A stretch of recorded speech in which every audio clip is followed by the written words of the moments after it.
Elections कब होंगे, कौमी असेंबली कब तहलील होगी, इमरान खान पर मुकदमा कहाँ चलेगा, सिविलियन कोर्ट्स में चलेगा या फौजी अदालतों में चलेगा, इलेक्शंस के हवाले से बताया गया है। वज़ीर मुमलिकत शाहद अवान ने इलेक्शन एक्ट में तरमीम का बिल सेनेट में पेश कर दिया। इलेक्शन इस बरस नहीं हो रहे, मगर बहुत से लोग अब भी कहते हैं कि इलेक्शंस हो रहे हैं इस बरस। इमरान खान इंतखाबात में हिस्सा ले पाएंगे। इमरान खान की जमात के बंदे तोड़े जा रहे हैं और बंदे तोड़ने के लिए क्या कुछ नहीं किया जा रहा। कुछ लोग तो वापस भी आना चाहते हैं ना खान साहब के पास।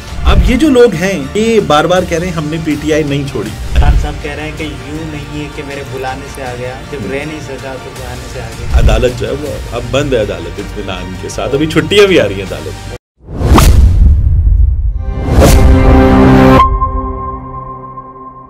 अस्सलाम वालेकुम, मैं हूं अब्दुल सत्तार, आप अलग न्यूज़ देख रहे हैं। तारिक मतीन हमारे साथ हैं। रोज़नामा डॉन के वाशिंगटन डीसी के कॉरेस्पॉन्डेंट अनवर इकबाल ने ट्वीट में लिखा है कि सहाफ़ियों को एक ब्रीफिंग दी गई, उसमें कुछ चीज़ें बताई गई, जैसा कि इलेक्शंस कब होंगे, कौमी असेंबली कब तहलील होगी, इमरान खान पर मुकदमा कहाँ चलेगा, सिविलियन कोर्ट्स में चलेगा या फौजी अदालतों में चलेगा। इस पर बात करते हैं, लेकिन उससे पहले आपके कमेंट शामिल करते हैं।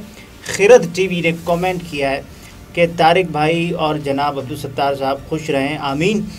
तारिक भाई, आपका ज़ाती यूट्यूब का रिजीम चेंज ऑपरेशन के बाद आज तक कोई मिस नहीं किया, लेकिन सिर्फ आप पर मेरा सलाम व ख्याल पेश किया।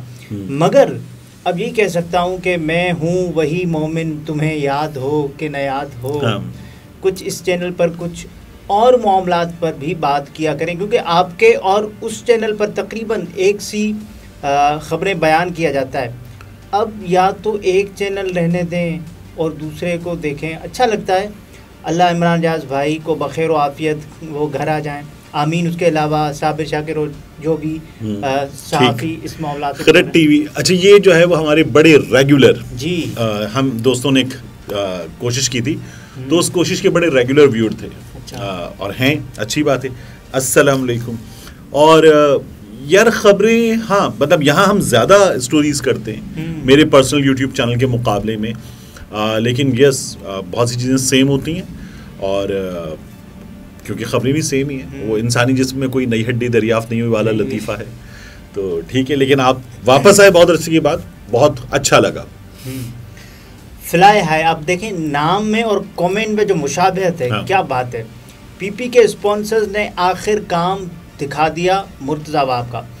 ये पीपी का कोई कमाल नहीं, इसमें तो असल काम स्पॉन्सर्स का है। अच्छा, सिंध पुलिस का, एसएसयू का खुल के इस्तेमाल किया और उन्होंने वाकई काम दिखाया।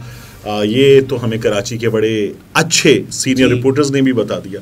कमाल क्या था? कमाल ये था कि कुछ रिपोर्टर्स ने ये जो छुपे हुए लोग थे, और ये जहाँ भी छुपे हुए थे पोशीदा, इनके पास जाके रिपोर्टिंग भी कर ली। मैंने 2-3 रिपोर्टर से पूछा, मैंने कहा इनसे रब्ता कैसे हो, ये तो पोशीदा हैं, छुपे हुए हैं। कहने लगे करवाया गया। मैंने कहा किसने करवाया? कहने लगे खुफिया है ये।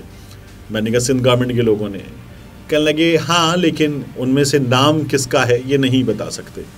तो ये सहाफ़ियों को वहाँ ले जाके जहाँ पर ये लोग छुपाए गए थे, असद अमान और इनके दोस्त वगैरह, उनसे मिलवाया भी गया। तो अब बाकी इससे आगे मुर्तज़ा वाब साहब मेयर बन गए, मेयर तज़ा वाब हो गए, मुबारक हो, अच्छी बात है।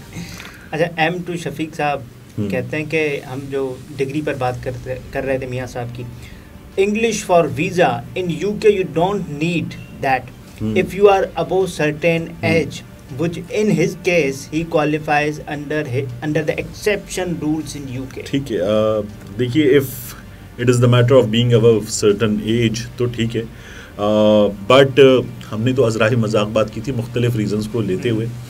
मियाँ साहब को डिग्री की ज़रूरत तो पता नहीं किस किस चीज़ के लिए पड़ सकती है, 10,000 ज़रूरतें होती हैं। अच्छा, हम अज़राही मजाक बात कर रहे थे। मंजूर मस्जिद साहब ने मियाँ साहब की डिग्री का परसेंटेज निकाल के भेजा। अच्छा हाँ, हमने कहा था कि आउट ऑफ कितना है तो ये नहीं पता, तो उसने कहा कि भाई 700 में से 340 और इसका परसेंटेज बनता है 48.4%, सेकंड डिवीजन, डी ग्रेड जी, सी ग्रेड 50% तक होती है। आप कह रहे हैं कि हाई बी डिवीजन बनता है। ये बुरी तरह से नाकाम नहीं हुआ, ये वाले वो होते हैं ना, बच्चा पास हो गया है, वो पासिंग मार्क्स। तो मियाँ साहब ने कुछ इस तरह के रिजल्ट दिए थे, इसीलिए तो मियाँ साहब जो है वो वेट लिफ्टर की कैटेगरी में स्पोर्ट्स कोटा पे एडमिशन लेने में कामयाब हुए। खास महारत है। सो बहरहाल वाशिंगटन डीसी से मुझे वो याद आ गई, कैरन जोडा फिशर, ये अनवर इकबाल साहब जो है इन्हीं का मामला था। खैर इन्होंने और कुछ दीगर सहाफ़ियों ने खबर दी है कि इलेक्शंस के हवाले से बताया गया है जी, ब्रीफ किया गया है कि इलेक्शंस वक्त पर होने जा रहे हैं। अब इसमें मुख्तलिफ आरा भी मौजूद हैं। अब भी ऐसे लोग वक्त पर हो रहे हैं, एक खबर है। हाँ, ये खबर है, सीरियसली हमारे मुल्क में ये भी एक खबर है।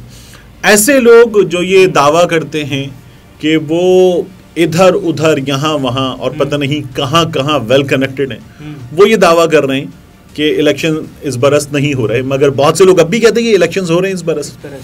अब और इन्होंने ही कहा था इलेक्शंस नहीं होंगे इस साल, अनवर साहब ने। अब देखिए इलेक्शंस होने जा रहे हैं, तो ये पीपल्स पार्टी कहती करवाएं इलेक्शन। मियाँ साहब की जमात कहती है कि इलेक्शन करवा देंगे, उससे पहले कुछ चीज़ें चाहिए, ठीक है, कुछ शराइतें। वो शराइत सारी की सारी घूमती हैं एक ज़ात के इर्द गिर्द, प्रीरिक्विजिट्स जो भी, वो एक ज़ात है मियाँ नवाज शरीफ साहब की।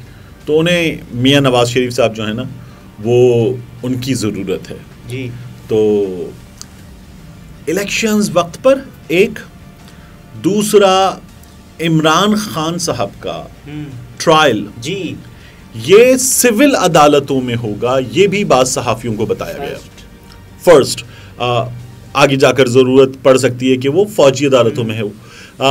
अब ये जो है ना वो दावे की हद तक है, मुबैना तौर पर है, बताया गया तक है।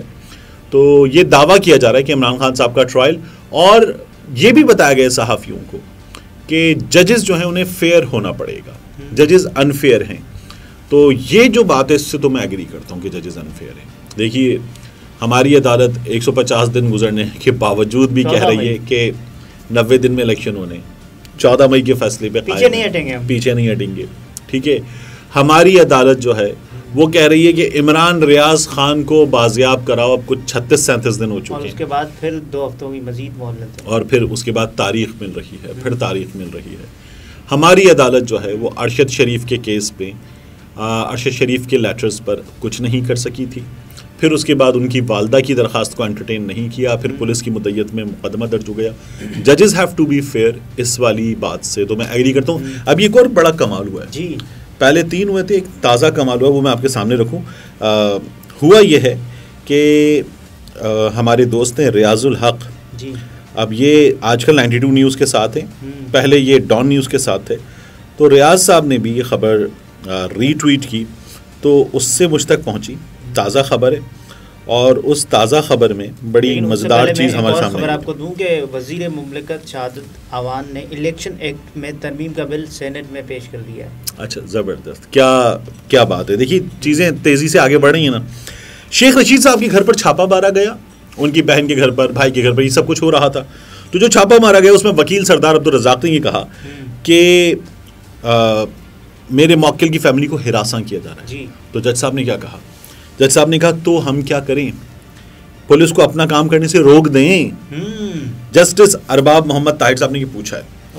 तो मैं तो कहता हूँ कि जज साहब को चाहिए कि वो कहें कि अगर बंदा ना मिले तो जिस घर में नहीं मिला उस घर को आग लगा दें। मतलब आप बंदा लेने गए, बंदा ढूंढेंगे, नहीं मिलेगा तो आप रिपोर्ट करेंगे, बंदा नहीं मिला अगली जगह छापा मारेंगे।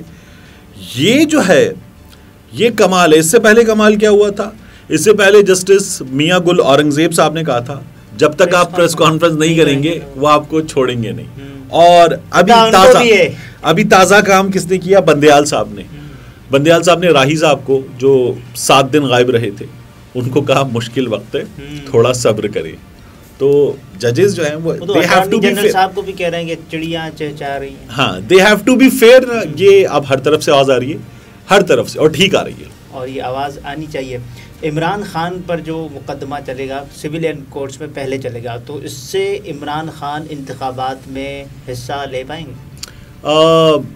देखिए इमरान खान साहब जो हैं वो इंतखाबात में इस हुकूमत की कोशिश क्या है, ये लोग ये कोशिश कर रहे हैं कि IPP आ गई, नून लीग से तो सीट एडजस्टमेंट और ये सब बातें ख्वाजा आसिफ ने कर भी दी।